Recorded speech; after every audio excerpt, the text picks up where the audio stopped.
so how do you maintain growth when you get the growth? Like, how do you maintain that, keep the parents engaged, and because how parents is, some people, because the society make us feel like we're consumers.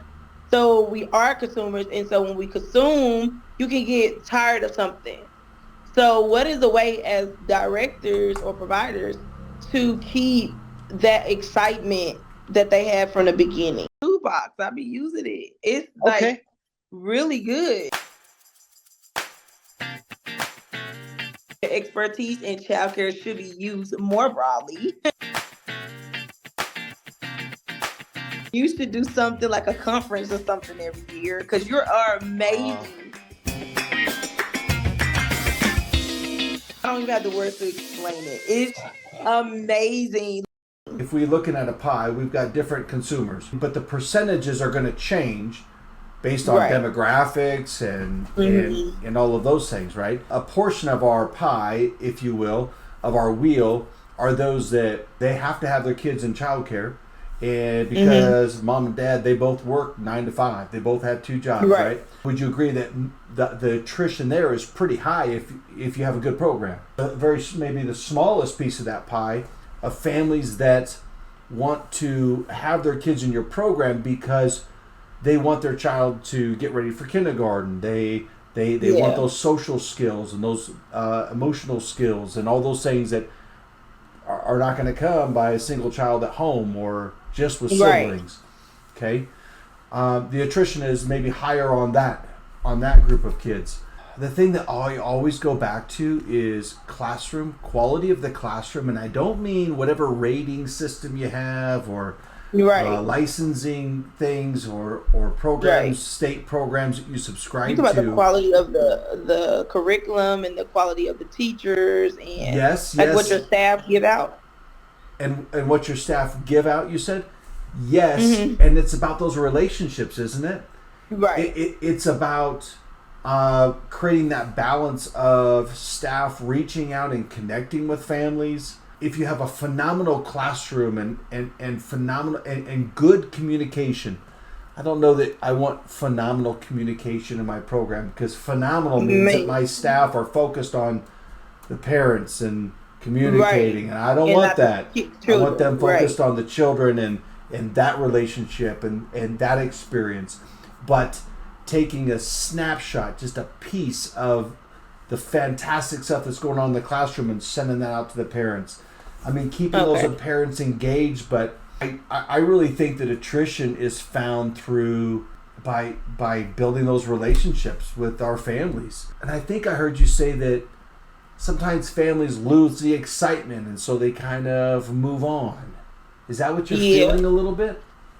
That, and then like the cycle of life. Like I get a lot of parents that, like, they moved away from the center. So it's Yeah. not, the commute is off.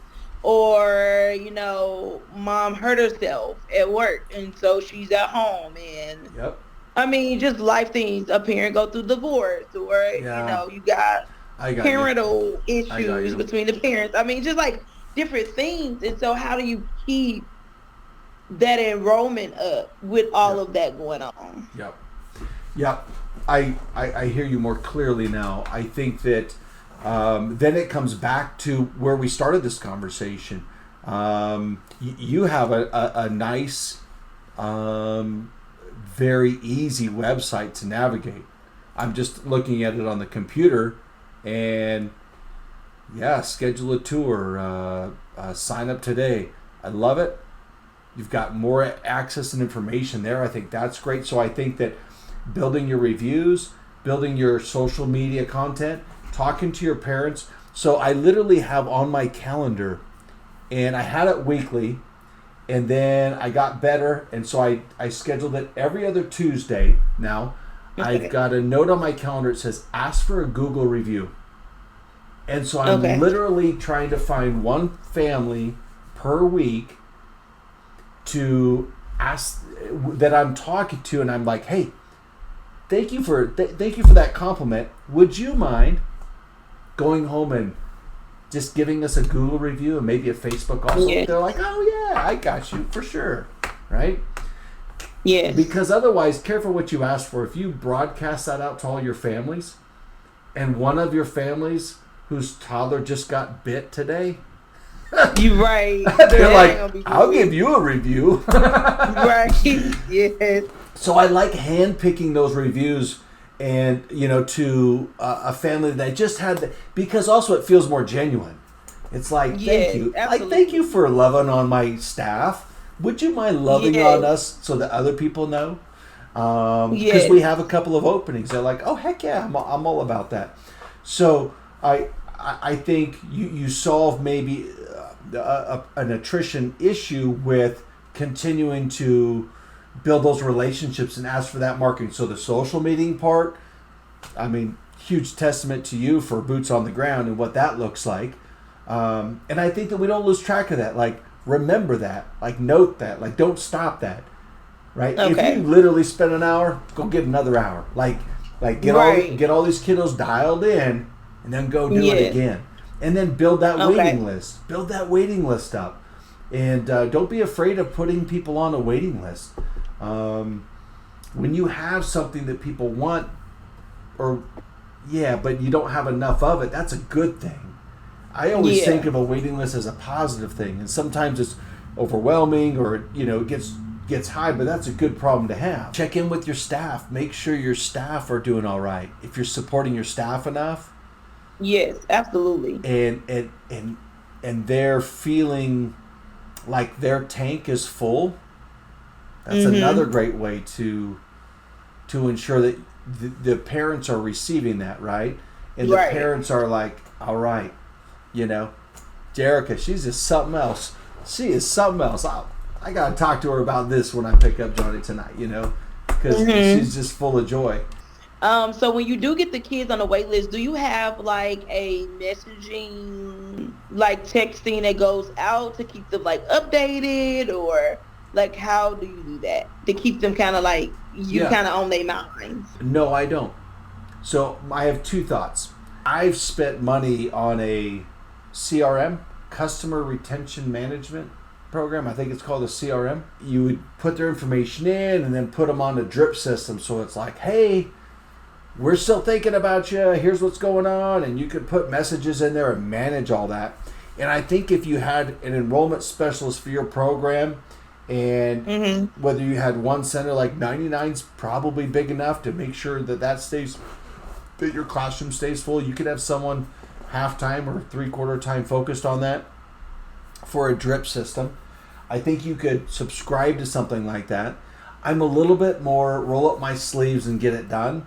And I Okay. think that if you had a series of messages that you would want to send out to them, you could create that.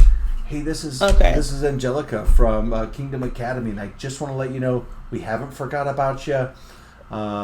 We have Jerica, on our waiting list still. Right. We'll be reaching out the moment we see a possibility for an opening. If things have changed with you, job schedules, needs, reach out, let us know. We'll update you on our waiting list. You could create okay, let's say you put Jerica on the waiting list today, January 1.